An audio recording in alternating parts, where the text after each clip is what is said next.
Bago pa man sumapit ang Chinese New Year, ramdam na raw ng ilang negosyante sa Region 1 ang swerteng dala ng Year of the Wood Horse. Lumalakas na kasi ang benta nila ng mga pan-display na kabayong inukit sa kahoy.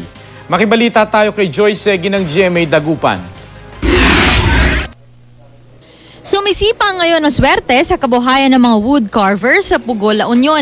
Ayon sa kanila, swerte 2014 dahil ito ay Year of the Wood Horse. At ano pa nga ba ang pinakamabenta nilang produkto ngayon, kundi ang mga inukit na kabayo.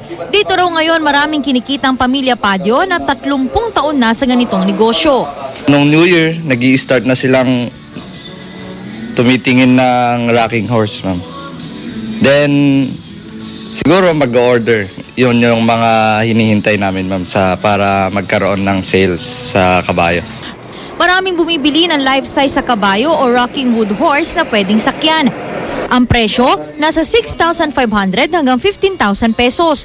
Purong kahoy ang mga ito kaya tiyak daw na matibay at magtatagal ng maraming taon. Gaano katagal nyo ginagawa yung isang kabayo?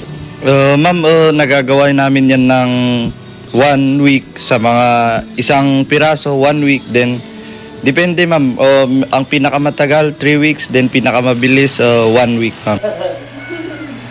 Kung limitado ang budget, huwag mag-alala dahil marami pang wood horse ang pagpipilian. Sa Mines View Park sa lungsod ng Baguio, mabenta ang mga wood horse na palamuti sa bahay.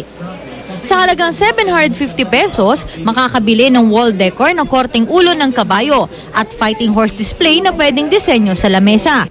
Sa mga nag-oopisina naman o may sariling study room, pwede ang 300 to 400 pesos na book and wood horse at pencil holder na may ukit ding kabayo.